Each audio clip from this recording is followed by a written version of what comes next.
নমস্কার, দৃশ্যকল্পে আপনাকে স্বাগত। সকলে নিশ্চয়ই ভালো আছেন। আমি পলাশ মুখোপাধ্যায় যাওয়া এবং খাওয়ার নতুন একটি পর্ব নিয়ে যথারীতি চলে এসেছি আপনাদের সামনে। আজ যাব কলকাতার কাছাকাছি শ্যামনগরে। সেই মতো চলে এসেছি দমদম স্টেশনে। এখান থেকে ধরে নেব ট্রেন। সময় লাগবে মিনিট 35। ওই তো প্ল্যাটফর্মে ঢুকছে নৈহাটি লোকাল। আগে ট্রেনে উঠে নিই, তারপরে যেতে যেতে ছোট্ট করে শুনে নেওয়া যাবে শ্যামনগরের ইতিবৃত্ত। হাভেলি শহর পরগনার সীমান্তবর্তী জনপদ অধুনা শ্যামনগরে একসময়ে কৃষ্ণনগরের রাজা কৃষ্ণচন্দ্রের জমিদারি ছিল। কিন্তু বর্গী হামলার সময়ে বর্ধমানের রাজমাতা কৃষ্ণকুমারী দেবী মহারাজা কৃষ্ণচন্দ্রের কাছ থেকে রামদেব নাগ নামে এক কর্মচারীর নামে শ্যামনগরের বিস্তীর্ণ অঞ্চল ইজারা নিয়ে বর্তমান কাউগাছির কাছে একটি গড় তৈরি করেন। সেখানে মন্দির তৈরি করে নিজেদের কুলদেবতা শ্যামকিশোরের বিগ্রহ প্রতিষ্ঠা করেন। রাজমাতা কৃষ্ণকুমারী এবং রাজকুমার তিলকচাঁদ মহাতাব এই গড়ে থাকতেও শুরু করেন। পরবর্তীকালে এই জায়গাটি পরিচিত হয় শামুকগড় নামে। রঙ্গলাল মুখোপাধ্যায়ের উত্তরসূরি শ্যামনগরের গবেষক সত্যব্রত মুখোপাধ্যায়ের মতে শামুক আকৃতির গড় ছিল বলেই শামুকগড় নামকরণ হয়েছিল। পরবর্তীতে সেখান থেকেই শ্যামনগর বা শ্যামনগরের উৎপত্তি। আগে রেল স্টেশনেও শ্যামনগর লেখা হতো। সেই গড় কিন্তু হারিয়ে গিয়েছে। রাজাদের কীর্তির কোনো অস্তিত্বই আজ আর নেই। তবে শ্যামনগরের ব্যাপ্তি হয়েছে অনেক। একসময় মূলত ক্ষত্রিয়দের বাসস্থান ছিল শ্যামনগরের আশেপাশের গ্রামগুলিতে। রাজা কৃষ্ণচন্দ্র কবি ভারতচন্দ্রকে শ্যামনগর নিয়ে এসেছিলেন। সংস্কৃত চর্চার পীঠস্থান গড়ে তোলার জন্য কবি শ্যামনগরের টোলও চালু করেন। একসময় বর্ধমানের রাজার অধীনে থাকাকালীন তার দেওয়ান রামদেব নাগ এই ভারতচন্দ্রকে শ্যামনগর থেকে বাদুতে চলে যাওয়ার জন্য চাপ দেন। কিন্তু বাসিন্দারা রায়গুণাকরকে অনুরোধ করেন দেওয়ানের চাপের কাছে মাথা নত না করতে। শেষ পর্যন্ত ভারতচন্দ্র থেকে যান। ওই দেওয়ানকে নিয়ে নাগাষ্টপ কাব্যটি লেখেন ভারতচন্দ্র। কিন্তু ভারতচন্দ্র প্রতিষ্ঠিত টোলের আজ আর অস্তিত্ব নেই। আরও একজন বিখ্যাত মানুষ ছিলেন কান্তিচন্দ্র মুখোপাধ্যায়, যার নামে এই অঞ্চলের সবথেকে পুরনো ঐতিহ্যশালী স্কুলটি আছে। কান্তিচন্দ্র নিজে জয়পুরের রাজার দেওয়ান ছিলেন। এই অঞ্চলে 140টি বাঁধ নির্মাণ করেছেন। পণ্ডিত এবং বিচক্ষণ এই মানুষটির নামে জয়পুরে একটি রাস্তাও আছে। তার ছেলে ঈশানচন্দ্র বাবার যোগ্য উত্তরসূরি ছিলেন। তবে শ্যামনগরের ইতিহাস আর সাক্ষ্য যতটুকু ধরা আছে তা ব্যক্তিগত উদ্যোগ ছাড়া রয়েছে একমাত্র ভারতচন্দ্র পাঠাগারে। কথা বলতে বলতে ঢুকে পড়েছি শ্যামনগরে।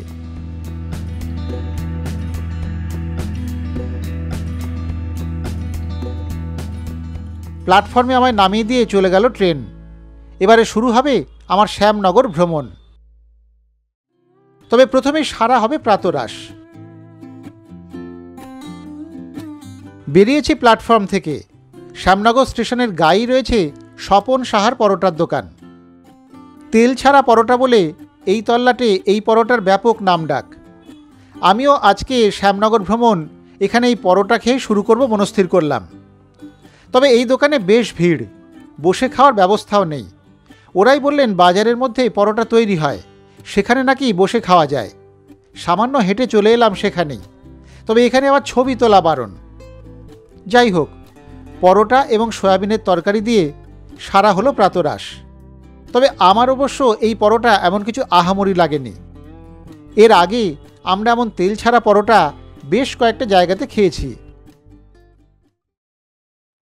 প্রাতরাশ সেরে এবার যাব আজকের প্রথম গন্তব্য শ্যামনগরের বিখ্যাত ব্রহ্মময়ী কালী মন্দিরে। চলুন সেদিকেই যাই। স্টেশন থেকেই কালী মন্দিরের দূরত্ব হাঁটা পথে মিনিট 3। গঙ্গার ধারে এই মন্দির। মন্দিরে যাওয়ার রাস্তার দুই পাশে পুজোর সামগ্রী নিয়ে পসরা সাজিয়েছেন বিক্রেতারা। তবে আমি বেশ সকাল সকাল এসেছি, তাই সব দোকান এখনও খোলেনি। তা না হলে এই জায়গাটা বেশ জমজমাট হয়ে থাকে অন্য সময়। এসে গিয়েছি শ্যামনগর ব্রহ্মময়ী কালী মন্দির প্রাঙ্গণে। তবে এদিক দিয়ে এলে আগে অবশ্য রাধাকৃষ্ণ মন্দিরটাই পড়ে। এটা একটু পিছনের দিক, আমি সেখান থেকেই ঢুকেছি আগে। তবে প্রথমেই বলে রাখি, রাধাকৃষ্ণ এবং ব্রহ্মময়ী মায়ের মূর্তির ছবি তোলা কিন্তু নিষেধ। গোটা মন্দির জুড়েই সেই বিজ্ঞপ্তি দেওয়া। তাই মন্দির ঘুরতে ঘুরতে এবার গল্প শোনা যাক। পঞ্চদশ শতকে কবি বিপ্রদাস পিপলাইয়ের মনসার ভাসান কাব্যে গঙ্গার দুপারের বর্ণনায় কবি লিখেছিলেন, মূলাজোড়া গারুলিয়া বাহিল সত্তর, পশ্চিমে পাইকপাড়া বাহে ভদ্রেশ্বর, চাপদানি ডাইনে বামেতে ইছাপুর, বাহ বাহ বলি রাজা ডাকিছে প্রচুর। এই মূলাজোড়াই পরবর্তীকালে মূলাজোড়, যা বর্তমান শ্যামনগরের আদি জনপদ। জল জঙ্গল সাপদ আর দস্যু সব মিলিয়ে পূর্বতন শ্যামনগরের পরিবেশটাই ছিল অন্য রকমের। শ্যামনগরের এক প্রান্তে মূলাজোড় ব্রহ্মময়ী কালীবাড়ি আর অন্যদিকে মাদ্রালে জয়চণ্ডী দেবীর মন্দির। একসময় জঙ্গলাকীর্ণ এই মন্দির ছিল ডাকাতদের সাধন ক্ষেত্র। বর্গী হামলার সময়ও স্থানীয় রাজাদের কাছে নিরাপদ ছিল জলা জঙ্গলে ঘেরা এই ছোট্ট জনপদটি। এবারে চলুন ওপাশে মূল মন্দির প্রাঙ্গণে যাওয়া যাক। এখানে ব্রহ্মময়ী কালীমায়ের মন্দির এবং তার পাশে 6টি করে মোট 12টি শিব মন্দির রয়েছে। মূল মন্দিরের সামনে আছে একটা নাট মন্দিরও। সেগুলি দেখতে দেখতেই চলুন এই মন্দির প্রতিষ্ঠার ইতিহাসটা জেনে নেওয়া যাক। মূলাজোড়ের প্রাচীনত্ব নিয়ে জনশ্রুতি যাই থাক, মূলাজোড় কালীবাড়ির সঙ্গে জড়িয়ে আছে প্রিন্স দ্বারকানাথ ঠাকুরের ভাই গোপীমোহন ঠাকুরের নাম। কলকাতার পাথুরিয়াঘাটার বাসিন্দা গোপীমোহন 1809 সালে এই মন্দির প্রতিষ্ঠা করেন। কথিত আছে তার 8 বছরের মেয়ে ব্রহ্মময়ীর বিয়ে ঠিক হয়। বিয়ের দিন পালকি করে আহিরিটোলা গঙ্গার ঘাটে ব্রহ্মময়ীকে নিয়ে যাওয়া হয়েছিল।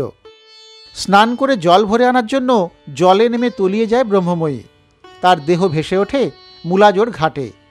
এরপরে স্বপ্নাদিষ্ট হন গোপীমোহন। ব্রহ্মময়ীকে স্বপ্নে দেখেন তিনি।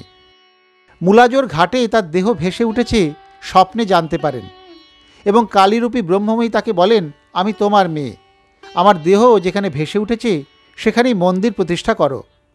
গোপীমোহন মূলাজোড়ে গিয়ে মেয়ের দেহ পান এবং কাছাকাছি জঙ্গলের মধ্যে কোষ্ঠী পাথরের একটি কালী মূর্তিও পান। গোপীমোহন মন্দিরের কাজ শেষ করার আগেই অবশ্য মারা গিয়েছিলেন। গোপীমোহনের মৃত্যুর পরে এই মূলাজোড়ের কালীবাড়ির দায়িত্ব এসে পড়ে পুত্র হরকুমার এবং প্রসন্ন কুমারের উপর। হরকুমার মূলাজোড়ে দ্বাদশ শিবলিঙ্গ স্থাপন করেন। শিব মন্দিরগুলির মধ্যে 10টি আটচালা এবং 2টি পঞ্চরত্ন আকারে গড়ে তোলা হয় এবং বাইরের দিকে আরও 3টি অতিরিক্ত শিবলিঙ্গ স্থাপন করা হয়। এগুলি স্থাপন করা হয়েছিল তৎকালীন যুগে মূলাজোড় সংলগ্ন বিধবা মহিলাদের ভরণ পোষণের জন্য। জনশ্রুতি বামা খ্যাপাও একসময় এই কালীমূর্তি পুজো করতেন। প্রসন্ন কুমারের আমলে মূলাজোড় কালীবাড়িতে চরম বিকাশ পরিলক্ষিত হয়। কালী মন্দিরের সম্মুখে স্থাপন করা হয় এই বিরাটাকার নাট মন্দিরটি। প্রায় 100 বছর আগে পাথুরিয়াঘাটার ঠাকুর বাড়িতে যে গোপীনাথজিউ ছিলেন তা মন্দিরের পাশে এনে প্রতিষ্ঠা করা হয়। মূলাজোড় মন্দির এবং শিব মন্দিরগুলি রক্ষণাবেক্ষণের জন্য প্রসন্ন কুমার প্রতি মাসে 1000 টাকা বরাদ্দ করেন। প্রসন্ন কুমার মূলাজোড়ে একটি দাতব্য চিকিৎসালয় এবং অবৈতনিক সংস্কৃত কলেজও প্রতিষ্ঠা করেন। 1868 সালের 5ই জুলাই প্রসন্ন কুমার একটি উইল তৈরি করেন, যেখানে মূলাজোড়ে সংস্কৃত কলেজের নির্মাণের জন্য তৎকালীন 35,000 টাকা বরাদ্দ করা হয়। প্রসন্ন কুমার প্রতিষ্ঠিত সংস্কৃত কলেজটিও সংস্কৃত চর্চায় শ্যামনগরকে খ্যাতির শীর্ষে নিয়ে গিয়েছিল। তার কিছুই অবশ্য সংরক্ষণ হয়নি। শেষ পর্যন্ত যেমন সঠিকভাবে সংরক্ষণ হয়নি রায়গুণাকর ভারতচন্দ্র, ত্রৈলোক্যনাথ মুখোপাধ্যায়, রসসাহিত্যিক তথা চিকিৎসক রঙ্গলাল মুখোপাধ্যায়দের স্মৃতি। তাই ভ্রমণ পিপাসুদের নিশ্চিত গন্তব্য হতে পারা শ্যামনগরের লোকমুখে পরিচিতি আটকে আছে এই মূলাজোড় কালীবাড়িকে ঘিরেই। মন্দির খোলা থাকে সকাল 7টা থেকে দুপুর 12:30 পর্যন্ত আর বিকেল 4টে থেকে রাত্রি 8:30 পর্যন্ত। বিশেষ বিশেষ দিনে অবশ্য সারাদিনই খোলা থাকে মন্দির। এই কালী মন্দিরের পাশ দিয়ে বইছে গঙ্গা।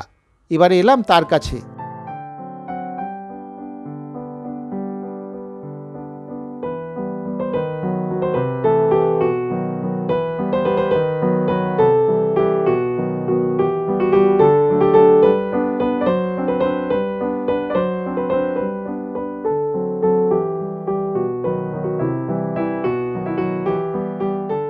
অপূর্ব সুন্দর প্রকৃতি।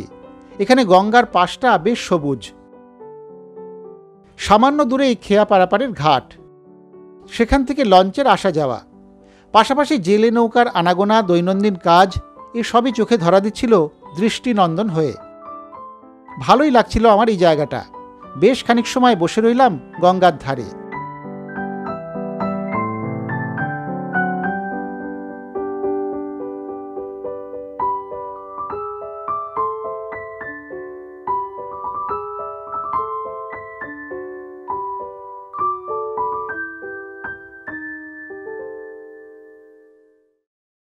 ব্রহ্মময়ী কালী মন্দির থেকে বেরিয়ে এবারে চলে এলাম পাশেই থাকা নানা বাবার ঘাটে। এই ঘাট এখানকার জনপ্রিয় ঘাট। রবীন্দ্র ভবনের পাশে এই ঘাটে এখন অবশ্য বেশ ভিড়। সকালে নানান ধরনের ধার্মিক কাজে ভিড় জমিয়েছেন স্থানীয়রা। প্রচুর মানুষ দেখলাম গঙ্গা স্নানেও এসেছেন। সব মিলিয়ে বেশ জমজমাট এখন এই ঘাট চত্বর।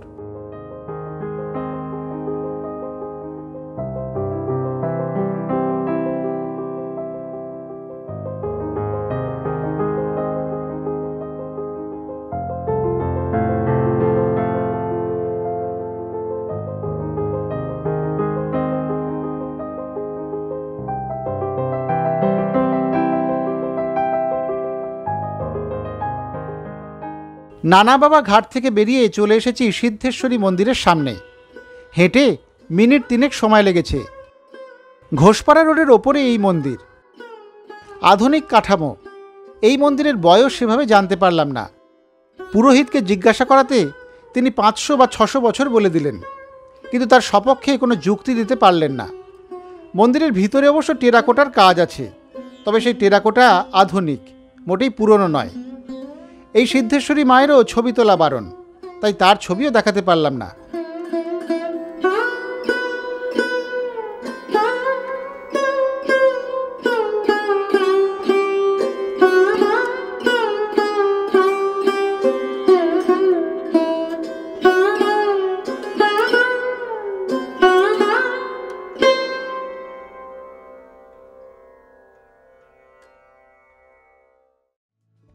সিদ্ধেশ্বরী মন্দির থেকে এবার রওনা দিয়েছি।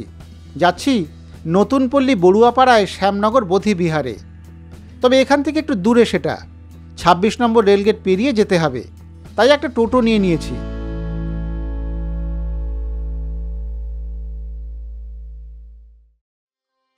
চলে এসেছি শ্যামনগর বোধি বিহারে।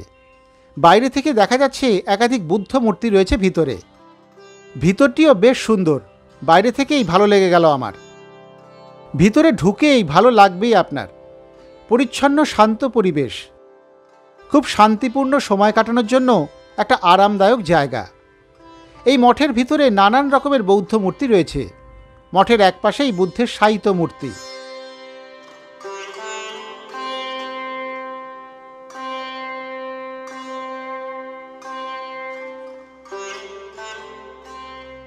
তার পাশে সিদ্ধার্থ বুদ্ধত্ব লাভের পর তার শিষ্যদের ধর্মদর্শন করাচ্ছেন এমন প্রতিমূর্তিও রয়েছে।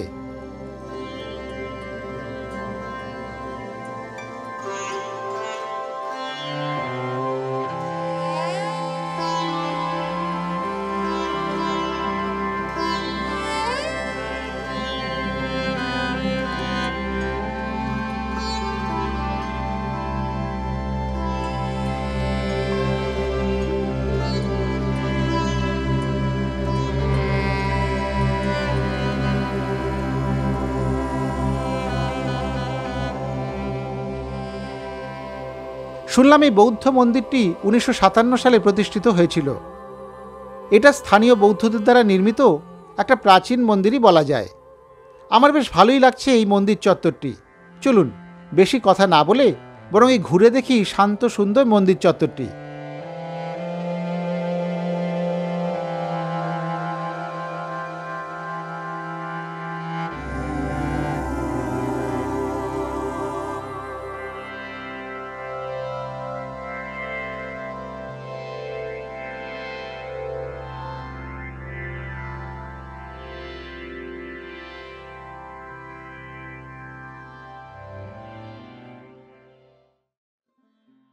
বৌদ্ধ মঠ দেখে এবারে চলে এসেছি রাঙা ঠাকুরের আশ্রমে। দূরত্ব কম বেশি প্রায় 1.5 কিলোমিটার, কিন্তু এই রাস্তায় আমি কোনো টোটো পাইনি, তাই হেঁটেই চলে এসেছি ভিতর দিয়ে। মণ্ডলপাড়ায় অবন্তিপুর যুবগোষ্ঠী ক্লাবের পাশেই এই রাঙা ঠাকুরের আশ্রম।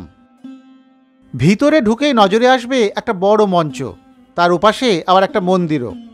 গেলাম সেই মন্দিরের দিকে। এটি একটি শিব মন্দির। বড় সড়ো একটা শিবলিঙ্গ রয়েছে এখানে। এছাড়াও রয়েছে দেবী দুর্গার মূর্তিও। এই দুর্গা চতুর্ভুজা, তার সঙ্গে অবস্থান করছেন শিব এবং গণেশও। এর ওপাশে আছে আশ্রমের মূল দেবী মা মনস্কামনার মন্দির। মনস্কামনা দক্ষিণাকালীরই এক রূপ। সেই মূর্তির অবশ্য ছবি তোলা নিষেধ। মনস্কামনা মায়ের মন্দির আপাতত ছোট হলেও পাশেই বড়সড় একটা মন্দির তৈরি হচ্ছে দেখলাম। মায়ের অষ্টধাতুর মূর্তি সেখানেই স্থাপন করা হবে পরে। এই আশ্রমের প্রতিষ্ঠাতা রাঙা ঠাকুর স্থানীয় বাসিন্দা ছিলেন।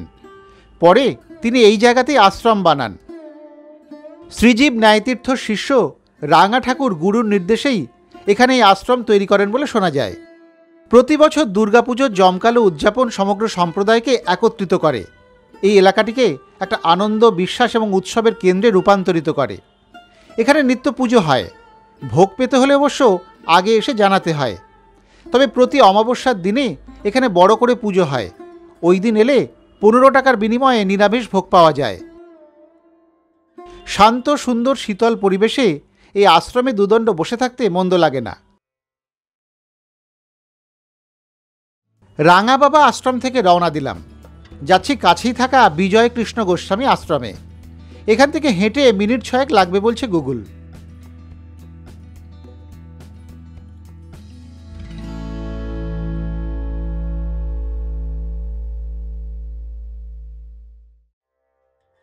চলে এসেছি বিজয় কৃষ্ণ সাধন আশ্রমের সামনে। বড় তোরণ, তার পাশেই ছোট্ট দরজা দিয়ে ভিতরে যাওয়া যায়। ভিতরে ঢুকেই নজরে আসবে গাছগাছালির ছায়া ঘেরা সুন্দর সবুজ এক চত্বর। অনেকটা জায়গা নিয়ে এই আশ্রম। বড় পুকুর, তার পাড়েই মূল মন্দির। মন্দিরটিও ভারী সুন্দর দেখতে। অনেকটা রাজস্থানী ঘরানার ছোঁয়া মেলে এই লাল মন্দিরের নির্মাণ শৈলীতে। বিজয়কৃষ্ণ সাধন আশ্রম আধ্যাত্মিক সাধকদের এবং যারা প্রশান্তির সন্ধানে আছেন তাদের জন্য একটা স্বর্গরাজ্য বলা যায়। বিশাল এই এলাকা শান্তি এবং প্রশান্তির অনুভূতি প্রদান করে, যা প্রতিফলন এবং ধ্যানের জন্য উপযুক্ত। আপনি যদি আধ্যাত্মিক সঙ্গীত পছন্দ করেন তাহলে সন্ধ্যায় এখানে প্রতিদিনের ভজন এবং নামগান আপনাকে আনন্দ দেবে। পাশাপাশি ভোরে ঘুম থেকে ওঠা ব্যক্তিরা তাদের দিনটি কীর্তনে নিমজ্জিত হয়ে শুরু করতে পারেন। একটা সুন্দর জপ অনুষ্ঠান যা ভোর 5টায় শুরু হয় এখানে। শ্রীমৎ পরমানন্দ সরস্বতী মহারাজের অনন্য সৃষ্টি এই শ্রী শ্রী বিজয় কৃষ্ণ সাধন আশ্রম। শ্রীমৎ পরমানন্দ সরস্বতী মহারাজ সনাতনী ভাবধারার মূল স্রোতে চালিত দেবালয়ের অনন্য সাধননিষ্ঠ পুরোহিত। মূল মন্দিরে আশ্রমের প্রাণপুরুষ শ্রী শ্রী বিজয় কৃষ্ণ গোস্বামী এবং শক্তিস্বরূপা মাতা যোগমায়া এবং শ্রী শ্রী নাম ব্রহ্মদেব এখানে নিত্য পূজিত হয়ে থাকেন। এই চত্বরে আছে আরেকটি মন্দির। এই মন্দির শ্রী শ্রী পরমানন্দ সরস্বতীর। এবারে সেখানে এলাম আমি। এ পাশটাতেও প্রচুর গাছপালা, তার মাঝে শ্বেত শুভ্র এই মন্দির। পরমানন্দ সরস্বতীর জন্ম বাংলার 1322 সালের 30শে আষাঢ় গৌহাটি শহরে। শ্রীহট্টের ইন্দেশ্বর পরগনার চাঁদভাগ গ্রামে আদি নিবাস তার। গৃহস্থ আশ্রমের নাম মৃণালকান্তি দাস পুরকায়স্থ, জমিদারি উপাধি রায়। পিতা নদিয়া বিহারী দাস একজন শিক্ষাবিদ ছিলেন। সরলতা এবং মহত্বের জন্য লোকে পরমানন্দ সরস্বতীকে নদিয়া সাধু বলতো। পরে বিজয়কৃষ্ণ গোস্বামীর ভাবধারা বিতরণ এবং সুস্থ সমাজ গঠনের লক্ষ্যে তিনি বেশ কয়েকটি জায়গাতে এরকম আশ্রম স্থাপন করেন। আমার বেশ ভালোই লাগছিল এই আশ্রম ঘুরে দেখতে।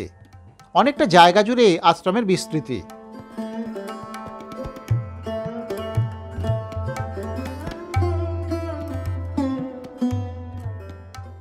মাঝে একটা বেশ বড়সড় পুকুর। এই গরমেও ছায়াঘেরা পরিবেশে বসে থাকতে ভালোই লাগছিল। আশ্রমিকদের আতিথেয়তাও আধ্যাত্মিক জগতের বাইরে বিস্তৃত। তাদের আগে থেকে জানিয়ে আপনি সুস্বাদু ভোগ এবং ঐতিহ্যবাহী নিরামিষ খাবারের ব্যবস্থা করতেই পারেন। এছাড়াও প্রতি মাসের দ্বিতীয় রবিবারে এখানে জনসমাগম হয়। সেই সময় এখানে এলে ভোগের ব্যবস্থাও থাকে সকলের জন্যই।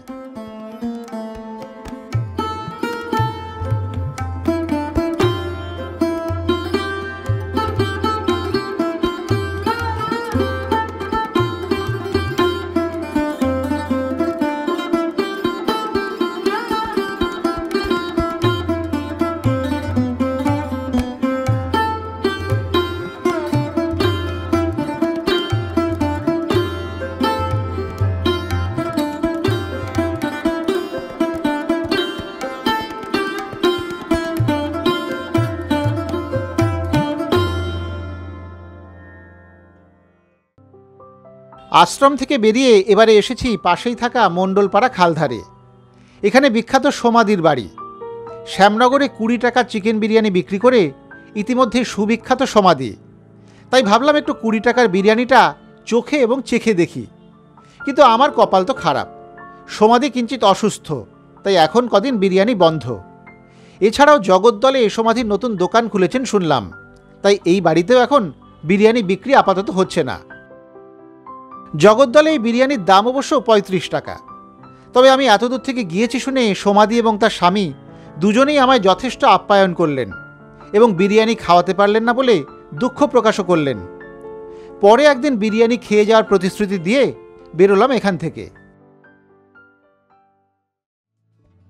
এবারে যাচ্ছি শ্যামনগর স্টেশনের কাছে। দুপুর হয়ে গিয়েছে, বেশ খিদেও পেয়ে গিয়েছে। স্টেশনের কাছেই আছে একটি রেস্টুরেন্ট, সেখানেই যাচ্ছি আমি।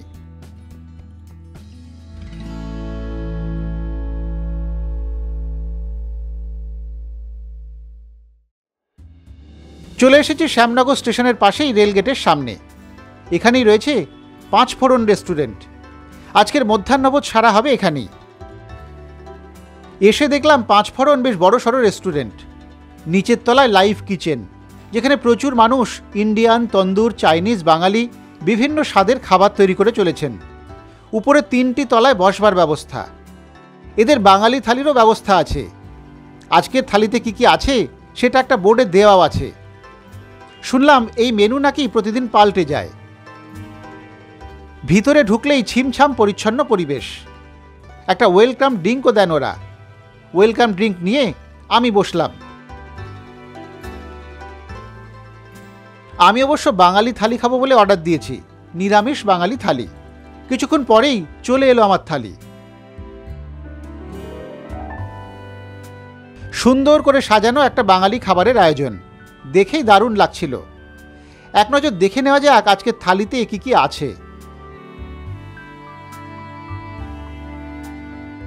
2 পিস লুচি আছে, এছাড়াও বাসমতি চালের ভাত, তার সঙ্গে তো গন্ধরাজ লেবু লঙ্কা আছেই। বেগুনি পাঁপড়ও সঙ্গে দেওয়া রয়েছে। এছাড়াও রয়েছে মুগের ডাল, শুক্তো, পনির, কড়াইশুঁটি দিয়ে আলুর দম, কাঁচকলার কোফতা, চাটনি, পায়েস, দই, সব মিলিয়ে দারুণ একটা ব্যবস্থা।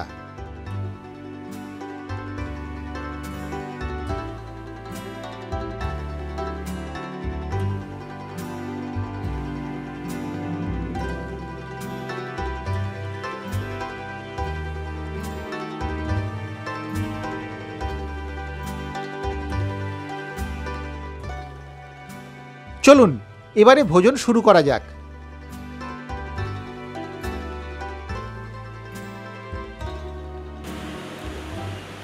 শ্যামনগরে এসে এই মধ্যাহ্ন ভোজন কোথায় সারবো এটা নিয়ে একটু চিন্তা ভাবনা করছিলাম।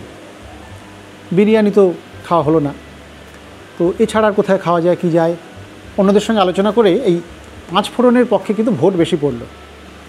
আমিও শুনেছিলাম যে ওদের বাঙালি থালি নাকি খুব ভালো। তো এসে এই তো বসেছি, দেখছেন একদম জামাই ষষ্ঠীর মতো সাজিয়ে ওরা দিয়েছে সুন্দর করে থালি। এই বাঙালি থালি, এটা নিরামিষ থালি নিয়েছি আমি, 200 টাকা দাম, তার সঙ্গে জিএসটি। আরও পরপর মাছের, বিভিন্ন মাছের থালি, মাংসের থালি, পাঁঠার মাংসের থালি, এগুলো তো আছেই। তো এই নিরামিষ থালিটাই এতগুলি বাটি সাজিয়ে দিয়েছে এত সুন্দর করে। এর সঙ্গে লুচি আছে 2টো, ভাত রয়েছে, আপনি চাইলে পোলাও নিতে পারেন ভাতের বদলে, অনেক কিছু আছে। আমি কিন্তু বেশ দেখে অভিভূত। এত সুন্দর করে থালি সাজিয়ে অনেক দিন মানে আমাকে কেউ দেয়নি, এরকমভাবে খাওয়া হয়নি। খুব ভালো খাচ্ছি। রেস্টুরেন্টটি ভালো, রেস্টুরেন্টটি ভালো। 4 তলা রেস্টুরেন্ট, 3টে তলায় বসার ব্যবস্থা আছে, একদম নিচের তলায় খাবার দাবার তৈরি হয়। কর্মীদের ব্যবহারও খুব ভালো, অন্তত আমার সঙ্গে ওরা খুব ভালো ব্যবহার করেছেন। এত সুন্দর সাজিয়ে গুছিয়ে আমি যা যা বলেছি আমাকে দিয়েছেন, ভালো লাগছে। আমি এবার একটু খাওয়া দাওয়া করি। খাবারের মান কেমন আমি খেয়ে সেটা জানাচ্ছি আপনাদের পরে, কিন্তু তার আগে এই যে দেখাটা সেটা কিন্তু খুব সুন্দর, খুব ভালো লেগেছে আমার। তাহলে একটু খাওয়া দাওয়া হোক মধ্যাহ্ন ভোজনটা। আমি একটু লুচি দিয়ে শুরু করি, তারপরে আস্তে আস্তে এগোবো। লুচি আলুর দম দিয়ে শুরু হবে আমাদের আজকের মধ্যাহ্ন ভোজন। বাহ, আলুর দমটা বেশ সুন্দর। প্রথমটা ভালোই লাগছে, পরেরগুলো কেমন হচ্ছে খাওয়ার পরে বলছি। যদি আপনারা বেড়াতে আসেন শ্যামনগরে, মধ্যাহ্ন ভোজন এখানে সারতে পারেন, অসুবিধা হবে না। আমরা তো এরপরে যাব ওই গিটারের গ্রামে যাব, আসছি সেখানে। তার আগে মধ্যাহ্নভোজন।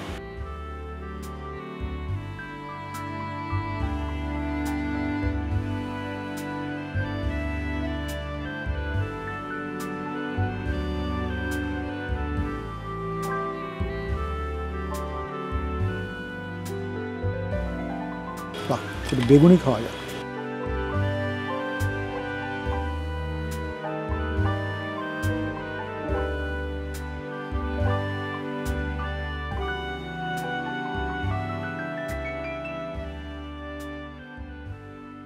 এই নিরামিষ থালি আমার জিএসটি নিয়ে দাম পড়লো 209 টাকা। রান্নাগুলি কিন্তু সত্যি বেশ ভালো, আমি তো খেয়ে বেশ তৃপ্ত। অবশ্য এতটা আমি খেতেই পারিনি। শুনলাম এই থালি ভাগ করেও খাওয়া যায়, অর্থাৎ 3 জনে এলে 2টি থালি নিয়েও খেতে পারেন। যাই হোক, পেট ভরে খাওয়া দাওয়া হয়ে গিয়েছে, এবার আবার বেরোনোর পালা। রেলগেট থেকে ধরে নিয়েছি টোটো, যাচ্ছি গিটার গ্রামে। বুঝলেন না তো? গুগলে গিটার ক্যাপিটাল অফ ইন্ডিয়া দিয়ে সার্চ করলে দেখতে পাওয়া যায় শ্যামনগরের কাউগাছি চণ্ডীতলার নাম। এই গ্রামে বাড়িতে বাড়িতে গিটার তৈরি হয়। সেই গ্রামেই চলেছি আমি। টোটোতে মিনিট 10 সময় লাগবে।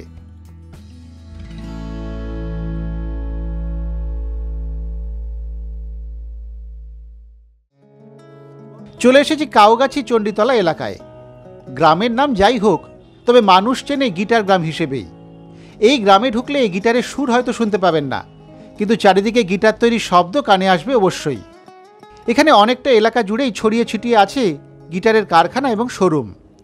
রাস্তার ডান বাম চারিদিকেই শুধু গিটার তৈরির কারখানা। তৈরি হচ্ছে একের পর এক গিটার। সেই গিটার পৌঁছে যাচ্ছে রাজ্যের পাশাপাশি দেশ পেরিয়ে বিদেশের মাটিতেও। আমি অবশ্য গিয়ে পৌঁছেছি দুপুরবেলা, তাই এখন কারখানায় কাজ হচ্ছে কম, অনেকেই বিশ্রাম নিচ্ছেন। তবুও দেখা গেল কেউ কেউ এক মনে কাজ করে চলেছেন এরই মধ্যে।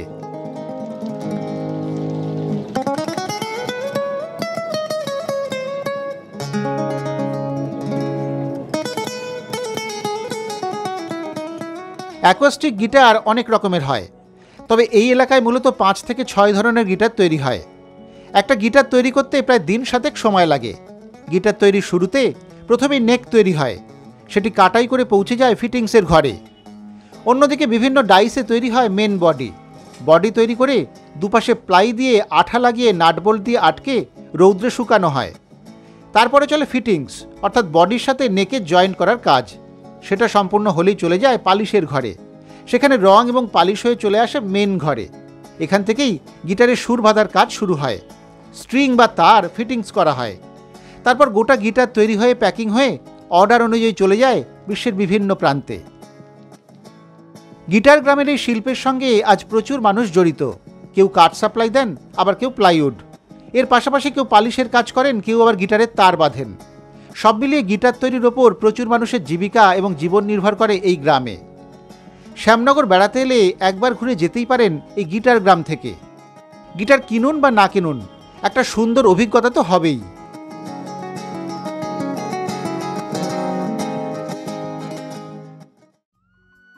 গিটার গ্রাম থুড়ি চণ্ডীতলা থেকে এবার বেরিয়ে আবার চলেছি শ্যামনগর স্টেশনের দিকে।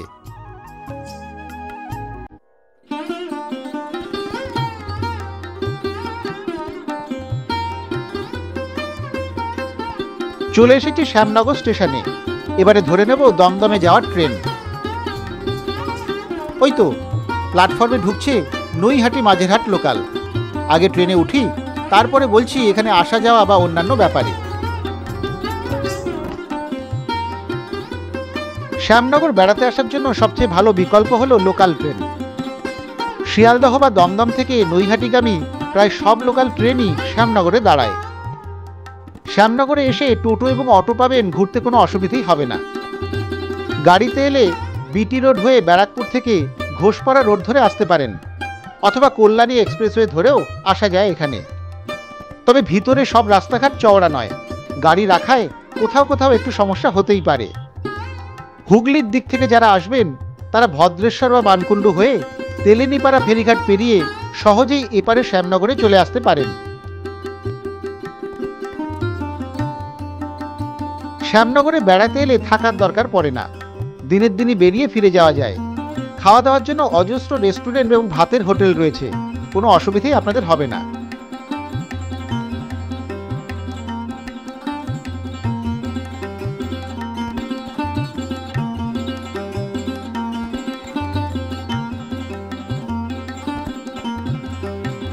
আজ তাহলে এখানেই শেষ করি।